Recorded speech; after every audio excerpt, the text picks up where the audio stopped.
அருள்மிகு சௌந்தரராஜ பெருமாள் திருக்கோவில், தாடிக்கொம்பு, திண்டுக்கல் மாவட்டம். ஒரு கோவில் திருமண வரம், புத்திர யோகம், உடல் ஆரோக்கியம், கல்வி ஞானம், தொழில் வளர்ச்சி ஆகியவற்றை கொடுத்து கடன் பிரச்சனைகள் அனைத்தையும் தீர்த்து வைக்கிறது என்றால் அது எவ்வளவு பெரிய கொடுப்பினை. அந்த கொடுப்பினையை இங்கு வரும் பக்தர்களுக்கு தவறாமல் வழங்கி வருகிறது இந்த ஆலயம். இந்த ஆலயத்தின் பெயர் அருள்மிகு சௌந்தரராஜ பெருமாள் திருக்கோவில். இது திண்டுக்கல் மாவட்டத்தில் தாடிக்கொம்பு என்கிற ஊரிலே அமைந்துள்ளது. இங்கு விஷ்ணு சௌந்தரராஜ பெருமாள் என்றும் அவரின் மனைவி லக்ஷ்மி சௌந்தரவள்ளி என்றும் வணங்கப்படுகிறார்கள். குடகநாட்டின் கிழக்கு கரையில் இந்த கோவில் அமைந்துள்ளது. ஆரம்ப காலங்களில் குடகநாட்டு நீரே தீர்த்தமாக வழங்கப்பட்டது. இப்போது கோவிலுக்குள் இருக்கும் புனித அக்னி தீர்த்த கிணற்றில் இருந்து நீர் எடுக்கப்பட்டு தீர்த்தமாக வழங்கப்படுகிறது. புராண வரலாறு. முற்காலத்தில் இங்கு மண்டூக மகரிஷி என்ற மாமுனிவர் இருந்தார். மண்டூகம் என்றால் தவளை. ஒரு சாபத்தின் காரணமாக அவர் தவளையாக மாறிப்போனார். தன் சாபம் நீங்க வேண்டும் என்று இந்த இடத்திலே மகாவிஷ்ணுவை வேண்டி ஆழ்ந்த தவம் இருந்தார். அப்போது தாலாசுரன் என்ற அசுரன் அந்த தவத்தை கெடுக்கும் விதமாக முனிவருக்கு பல வழிகளில் தொல்லை கொடுத்தார். இதனால் தவம் தடைப்பட்டது. அசுரனிடமிருந்து தன்னை காக்கும்படி முனிவர் மதுரை கள்ளழகரை வேண்டினார். பக்தனின் வேண்டுதல் கேட்டு அவர் முன் காட்சி கொடுத்த கள்ளழகர் அந்த அசுரனை அழித்தார். முனிவரை காப்பாற்றினார். மண்டூக மகரிஷி விஷ்ணுவை இங்கேயே தங்கும்படி கேட்டார். மகாவிஷ்ணுவும் சம்மதித்தார். சௌந்தரராஜ பெருமாள் என்ற நாமத்துடன் இங்கே எழுந்தருளினார். வடக்கு வீடான புறமலை தாடிக்கொம்பு அழகர் என்று கல்வெட்டு குறிப்பிடுவது போல் மதுரை அழகர் கோவிலில் இருக்கும் அத்தனை சிறப்புகளும் இந்த ஆலயத்திற்கும் உண்டு. மதுரை கள்ளழகரை தரிசிக்க முடியாதவர்கள் இங்கிருக்கும் பெருமாளை தரிசித்தாலே அந்த பலன்கள் முழுமையாக கிடைக்கும். அழகர் கோவிலில் செலுத்த வேண்டிய நேர்த்திக் கடன்களை இந்த கோவிலில் செலுத்தலாம். கோவில் அமைப்பு. கோவிலை வெளியில் இருந்து பார்க்கும்போது அது சிறிய கோவிலாகவே தெரிகிறது. ஆனால் இது 1.5 ஏக்கர் பரப்பளவில் இருக்கும் பெரிய கோவில்தான். கிழக்கு நோக்கி இருக்கும் சிறிய கோபுர வாசலை கடந்ததும் சிறியதாக ஒரு 4 கால் மண்டபம் வருகிறது. அதற்கடுத்து கருங்கல்லினாலான தீபஸ்தம்பம் வருகிறது. அதற்கடுத்து 90 அடி உயரம் கொண்ட 5 கலசங்களுடன் கூடிய 5 நிலை ராஜகோபுரம் வருகிறது. இதில் விஷ்ணுவின் தசாவதார சிற்பங்கள் நிறைந்து காணப்படுகின்றன. ராஜகோபுரத்தை கடந்து சென்றால் கொடிமரமும் பலிபீடமும் வருகிறது. விழாக்காலங்களில் இங்கு கொடியேற்றப்படுகிறது. கொடிமரத்திற்கு எதிரே தலவிருட்சமாக வில்வமரம் உள்ளது. அதனை அடுத்து விஸ்வக்சேனர் சன்னதி சிறியதாக உள்ளது. சைவர்கள் விநாயகரை வழங்கிய பின்தான் எந்த ஒரு செயலையும் செய்வார்கள். அதே போல் வைணவர்கள் இந்த விஸ்வக்சேனரை வணங்கிய பின்தான் மற்ற தெய்வங்களை வணங்குவார்கள். 4 பிரகாரங்களை கொண்ட இந்த திருக்கோவிலில் சன்னதிகள், மண்டபங்கள், நுட்பமான சிற்பங்கள், வண்ண சுவரோவியங்கள் காணப்படுகின்றன. கொடிமரத்தை கடந்து உள்ளே போனால் சௌந்தரராஜ பெருமாள் சன்னதி வருகிறது. சன்னதியின் வாயிற்காவலர்களாக ஜெயன் விஜயன் என்ற துவாரபாலகர்கள் இருக்கிறார்கள். அதற்கடுத்து சதுர வடிவில் கருவறை அமைக்கப்பட்டுள்ளது. அதில் அருள்மிகு சௌந்தரராஜ பெருமாள் ஸ்ரீதேவி மற்றும் பூதேவியுடன் நின்ற கோலத்தில் வேண்டுவோருக்கு வேண்டிய வரங்கள் வழங்கும் விதமாக அருள்பாலிக்கிறார். இந்த கருவறை ஒரு கலசத்துடன் கூடிய விமானம் கொண்டு அலங்கரிக்கப்பட்டுள்ளது. கருவறையின் சுற்றுப்பிரகார சுவர்களில் திருமாலின் தசாவதார காட்சிகள் ஓவியங்களாக வரையப்பட்டுள்ளன.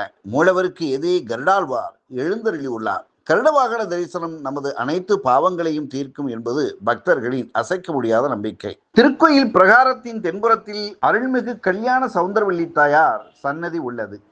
மகாலட்சுமி கல்யாண சௌந்தரவள்ளி தாயாராக அமர்ந்த நிலையில் அருள்பாலிக்கிறார். செல்வத்தின் அதிபதியான மகாலட்சுமி மனதார வேண்டுவோருக்கு அருளும் பொருளும் அள்ளி வழங்குவார். பிரகாரத்தின் வடமேற்கில் ஆண்டாள் சன்னதி உள்ளது. தனி விமானம் கொண்ட இந்த சன்னதியில் ஆண்டாள் மூலவர் உற்சவர் என்ற நிலையிலே காட்சியளிக்கிறார். ஆண்டாள் மீது மிகுந்த பக்தி கொண்ட விஜயநகர பேரரசு கிருஷ்ணதேவராய வைணவ தலங்களில் ஆண்டாள் சன்னதியை ஏற்படுத்தினார். அதன்படியே இங்கும் ஆண்டாளுக்கு தனி சன்னதி உருவாக்கப்பட்டது. கோவிலின் 4ஆம் பிரகாரத்தின் தென்மேற்கு திசையில் சக்கரத்தாழ்வாருக்கு என்று தனி சன்னதி இருக்கிறது. திருமாலின் 5 ஆயுதங்களின் முதன்மையானது சுதர்சனம் என்னும் சக்கரத்தாழ்வார். கருவறையில் அருகோண வடிவில் சமபங்க நிலையிலும் மறுபக்கம் யோக நரசிம்மராகவும் காட்சி தருகிறார். நரசிம்மரை சுற்றிலும் அஷ்டலட்சுமிகள் இருப்பது அரிதான காட்சியாகும். தொழில் பிரச்சனைகளை தீர்க்க சனிக்கிழமைகளில் இவரை வழிபடுவது நல்லது. ஆழ்வார்களின் தலைவராக திகழும் நம்மாழ்வாருக்கும் இங்கு தனி சன்னதி இருக்கிறது. கோவில் திருவிழாக்களை கொண்டாடுவதற்கென்றே இங்கு பல மண்டபங்கள் கட்டப்பட்டுள்ளன. ஊஞ்சல் மண்டபம், மகா மண்டபம், அரங்க மண்டபம் போன்ற மண்டபங்கள் நாயக்கர் காலத்திலே கட்டப்பட்டுள்ளன. தாயார் சன்னதியின் முன்னால் உள்ள அரங்க மண்டபம் சிற்பக்கலைக்கு புகழ்பெற்றது. அந்த கால சிற்பிகள் கூட தாடிக்கொம்பு தாரமங்கலம் சிற்பங்களைப் போல் வடிவமைக்க முடியாது என்றுதான் சொல்வார்களாம். அத்தனை நுணுக்கங்கள் நிறைந்தது இங்குள்ள சிற்பங்கள். சிற்பங்களில் விரல் நகங்கள், ஆடைகளின் வடிவமைப்பு, அணிகலன்கள், நுண்ணிய வேலைப்பாடு, முகங்களில் தெரியும் உணர்ச்சிகள் என சிற்பங்கள் ஒவ்வொன்றும் உயிரோட்டமாக இருக்கின்றன. இந்த மண்டபத்தில் உள்ள சிற்பங்கள் ஒவ்வொன்றும் 7 அடி முதல் 9 அடி உயரம் கொண்டவையாக இருக்கின்றன. சக்கரத்தாழ்வார், வைகுண்டநாதர், ராமர், ஊர்த்தவ தாண்டவர், இரண்ய யுத்தம், மன்மதன், உலகளந்த பெருமாள் முதலான 7 சிற்பங்கள் வடக்கு நோக்கி அமைந்துள்ளன. கார்த்தவீரிய அர்ஜுனர், மகாவிஷ்ணு, அகோர வீரபத்திரர், தில்லைக்காளி, ரண்யசம்ஹாரம், ரதி, வேணுகோபாலன் ஆகிய 7 சிற்பங்கள் தெற்கு நோக்கி அமைக்கப்பட்டுள்ளன. இந்த சிற்பங்கள் ஒவ்வொன்றும் சிற்பக்கலையின் உச்சம் என்று சொன்னால் அது மிகையல்ல. இது போக பிரகாரங்களில் இரட்டை விநாயகர் சிற்பங்கள் உள்ளன. திருவண்ணாமலைக்கு அடுத்தபடியாக இரட்டை விநாயகர் சிலை இருப்பது இங்குதான்.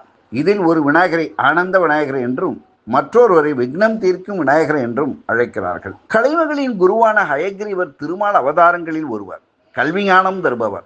திருவோண நட்சத்திரம் அன்று தேனபிஷேகம் செய்தால் கல்வியில் மேன்மை கிடைக்கும். வாணி என்று அழைக்கப்படும் சரஸ்வதியும் இங்கு காட்சி தருகிறார்.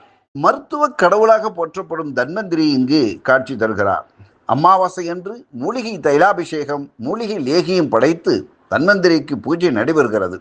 இவருக்கான மந்திரத்தை கூறி வழிபட்டால் நோயற்ற வாழ்வும் குறைவற்ற செல்வமும் பெறலாம். மேலும் இங்கு லட்சுமி நரசிம்மர், வேணுகோபால சுவாமி, ஆஞ்சநேயர் ஆகியோரும் அருள்பாலிக்கிறார்கள். இந்த கோவிலின் தனிச்சிறப்புகளில் ஒன்று என்னவென்றால் இங்கிருக்கும் சொர்ண ஆகர்ஷண பைரவர். பொதுவாக சிவாலயங்களில் மட்டுமே பைரவர் காணப்படுவார். ஆனால் விஷ்ணு ஆலயமான இங்கு பைரவர் இருப்பது மிகவும் சிறப்பு.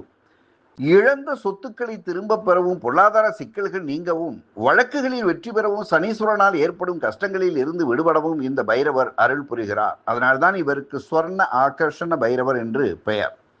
ஒவ்வொரு ஞாயிற்றுக்கிழமையும் ராகு காலங்களில் விசேஷ பூஜை பைரவருக்கு நடத்தப்படுகிறது. அதேபோல் தேய்பிரை அஷ்டமியிலும் பூஜைகள் நடைபெறுகின்றன. அந்த நாட்களில் வெளியூர்களில் இருந்து பல பக்தர்கள் வந்து கலந்து கொள்கிறார்கள். வேறு எங்கும் காண முடியாத திருமாலின் தோற்றம். சதுர வடிவில் அமைந்த கருவறையில் தாடிக்கொம்பு சௌந்தரராஜ பெருமாள் ஸ்ரீதேவி பூதேவியின் நின்ற கோலத்தில் கிழக்கு நோக்கிய திருமுகத்துடன் அர்ச்சை வடிவில் எழுந்தருளி வேண்டுவோர் வழங்கி அருள்பாலிக்கிறார். இந்த தாடிக்கொம்பு ஸ்தலம் மதுரை அழகரின் ஸ்தலமாக இருப்பதால் கள்ளழகரின் தோற்றமே இங்கும் இருக்கிறது. மற்ற ஆலயங்களில் பெருமாள் சங்கு சக்கரம் மட்டுமே வைத்திருப்பார். ஆனால் இங்கு மட்டும் பஞ்சாயுதத்துடன் பெருமாள் காட்சியளிப்பார். இதுதான் பெருமாளின் திவ்ய ஆயுதங்கள். சங்கு, சக்கரம், கதை, கந்தகம், சாரங்கம் என்ற 5 ஆயுதங்களுடன் மதுரை அழகர் இங்கே அருள்பாலிப்பார். அதே அழகர் இங்கு காட்சி தருவதால் இங்கும் பெருமாள் பஞ்சாயுதங்களுடன் காட்சி அளிக்கிறார்.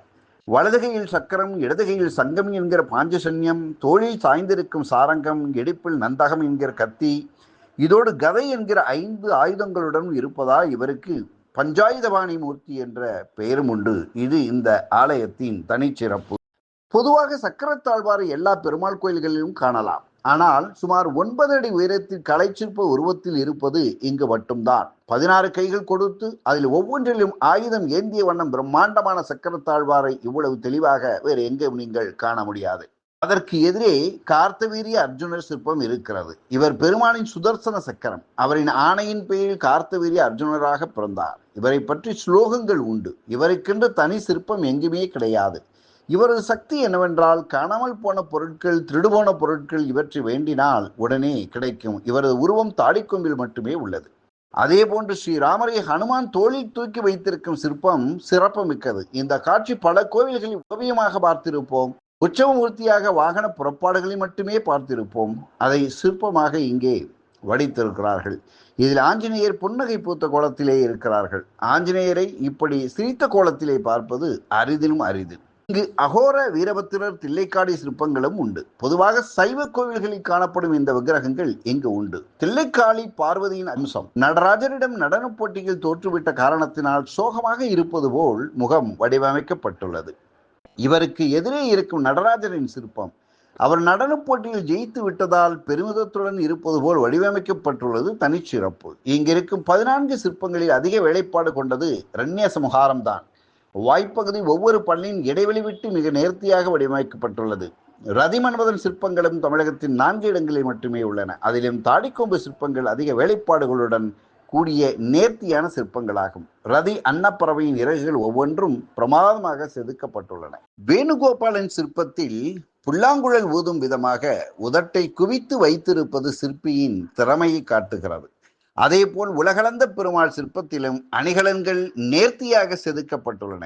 இந்த தூணின் பக்கவாட்டிலே பெருமாள் மகாபலியுடன் தானம் வாங்கும் சிற்பம் செதுக்கப்பட்டுள்ளது.